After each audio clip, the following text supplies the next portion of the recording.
એક શેઠે મોટો શોરૂમ ખોલ્યો અને આ શોરૂમના ઉદ્ઘાટનમાં એક સંન્યાસીને આશીર્વાદ માટે બોલાવ્યા. બધી વિધિ પતી ગયા પછી શેઠે સંન્યાસીને કીધું કે આ દુકાનમાં 21,000 વસ્તુઓ મળે છે.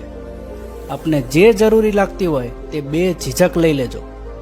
સંન્યાસી હસ્યા અને બોલ્યા, આમાંથી એક પણ વસ્તુ મને જીવવા માટે જરૂરી નથી લાગતી. મને એ વાતનું આશ્ચર્ય થાય છે કે માણસો આવી બિનજરૂરી 21,000 વસ્તુઓ વાપરે ક્યાં છે? એર ફ્રેશનર વગર કોનો શ્વાસ રૂંધાઈ ગયો? અરે ફેસ વોશ ના વાપર્યું તો કોણ કાળું પડી ગયું? હોમ થિયેટર લાવી કોણ કલાકાર બની ગયો છે? કન્ડિશનરથી કોના વાળ કાળા અને મુલાયમ થઈ ગયા? અરે જે ડાઇનિંગ ટેબલ વાપરે છે શું એને ઘૂંટણનો વાર નથી થતો? હેન્ડવોશ વગર આપણા કયા દાદાને કરમિયા થયા હતા તમને ખબર છે? શું આપણે ડીઓ છાંટીને નીકળીએ તો લોકો આપણને સૂંઘવા આવે છે? આપણે આ કુદરતની તમામ વ્યવસ્થાઓને ચેલેન્જ કરીએ છીએ. બાકી બગલો ક્યાં શેમ્પૂથી નાય છે? મોરલો પોતાનો રંગ અકબંધ રાખવા માટે કયું ફેસ વોશ કે કન્ડિશનર વાપરે છે?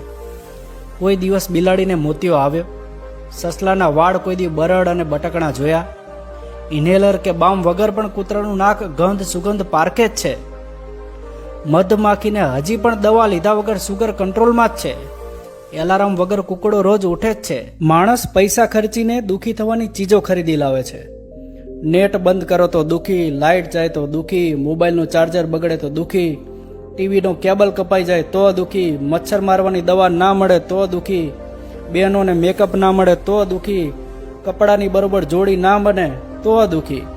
આ વર્તમાન સમયમાં માણસ 10 મિનિટમાં 20 પ્રકારે દુઃખી થાય છે. બાકી જે ગોળ અને 2 રોટલા દાબી જાય, પાણાનું ઓસીકું કરે અને પીલુડીના સાંયે જે નિરાતે ઉગી જાય ને એને દુઃખી કરવા માટે ખુદ 14 ભવનના નાથને નીચે આવવું પડે. આ બધો દેખાદેખીનો ખેલ છે મિત્રો. સુખી થવા માટે બહુ જ ઓછા ખર્ચા છે, પણ બીજાને દેખાડવાનું કે હું કેટલો સુખી છું એમાં બહુ બધા ખર્ચા છે.